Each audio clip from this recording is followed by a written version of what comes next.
On Fairfield Avenue in Holyoke, Massachusetts, and we're going to drive through this Holyoke Local Historic District. You can see we're on a short stub of it near Pleasant Street, going to Pearl Street. And these Victorian homes were made in the 1880s and 1890s by many contractors, including Stephen White and George Alderman. And the local historic district includes both sides of the street and the median in the middle. The median is owned by Holyoke. The street, as about 12 years ago, was made into a local historic district, which means that the facades of the buildings could not be changed. You can paint them different colors, but you cannot change the facade beyond what is present there now. So that's a big restriction.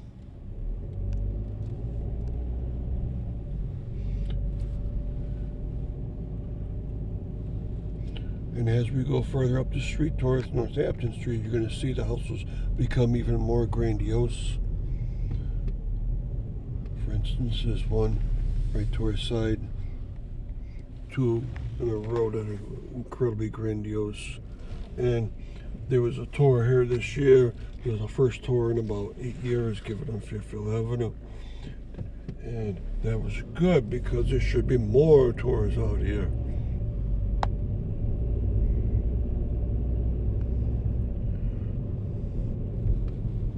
Okay, now you see you see a White House in the distance with a Queen Anne Tower to it. All right, and Queen Anne Towers are very typical of that style, Queen Anne style of Victorian homes. And that house is gorgeous, probably made about 1890. And the trolley used to run up Lincoln Street, but people would walk over to it from here.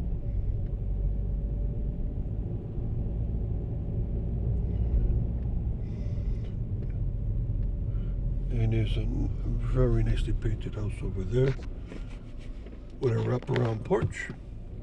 And so I invite you to visit here so you can get to see all of these houses.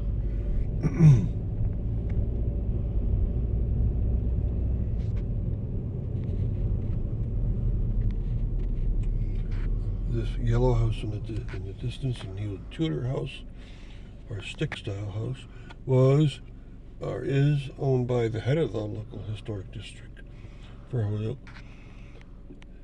And you can see it's very beautifully taken care of. And he told me that the horizontal beams are shaped that way so they're not totally flat or angled. And there's one gap in the house. It's the only gap that burned in the fire about 3 years ago.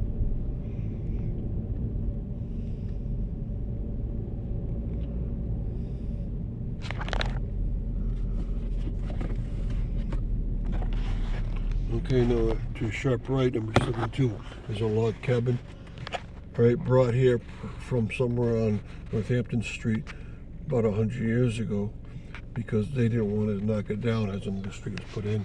So that's not natural to the street, but it's gorgeous. Now the next house is the most important house, this green one. It's Roswell Fairfield's house, the first house on this street, put onto his farm, and then he started selling off all the land. There's a picture of his beautiful house. Now across the way, directly past that stop sign, it says Caroline Drive, no exit. And that's where one house was the cap off this beautiful Fairfield Avenue. It was George Prentice's house and had Olmsted design landscape to it. Sadly, it's gone. It was taken down in order to make the development of that street. So one of the grandest houses associated with Fairfield Avenue was taken out on purpose. Okay, so we're going to do, there's two sides to Fairfield Avenue. It has that beautiful median inside the middle.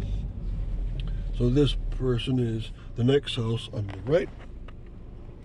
And you can see it's being fixed up to its wraparound porch.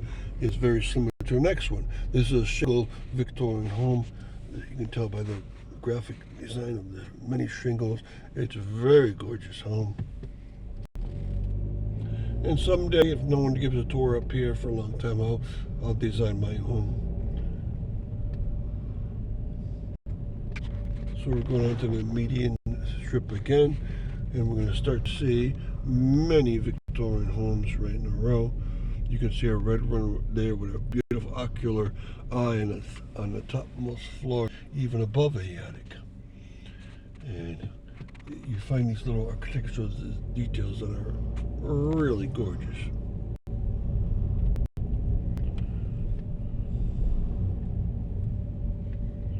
Okay, then you see a beautiful blue house in the distance. Look at that Queen Anne Tower. And that house is probably one of the few houses that absolutely nothing was added to it. I can always find additions put in 100 years ago. In that house, I don't think there's any additions.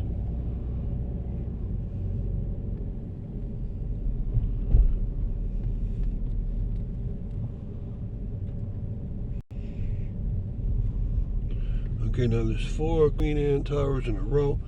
The yellow house, the green house, the white house, and the white house with a red roof. And I'm seeing another one, so it's 5. The last one is more oval shaped and conical shape. All very gorgeous, all I think made by George Alderman.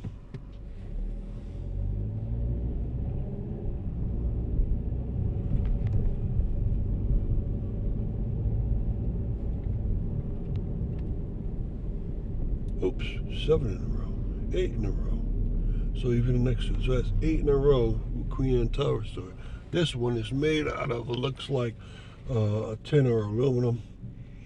And the next one is more conical. That's a record, 8 in a row.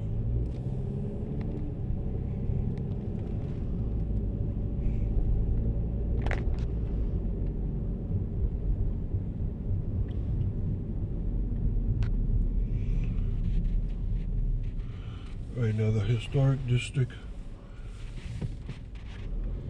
covers a tiny bit of the homes not directly facing onto Fairfield Avenue, and it includes especially 3 homes right at this intersection here. So for that reason, we're going to turn off just briefly. So this house we're in front of is part of Fairfield Avenue's historic district, the one that's in the green and the one that's in the yellow. So they made that because they're beautiful and right attached to the area. And then the 2 more on the next side of the street, also 1, 2, right? So these 2 houses are also. So they when they built up the district, they included more than just Fairfield Avenue for a good reason. And then there's 3 more houses on this very end part of Fairfield Avenue. Right? These aren't gorgeous as the rest as you come towards Pleasant Street, but they're still very nice. So I hope you walk this whole historic district. You can get to see them at least your pace. And someday I'll do a walking tour, and I'll also do a video tour, but when I get out, and I'll do like 2 houses at a time, so it's more detailed. So that was just a quick summary of Fairfield Avenue. Thank you.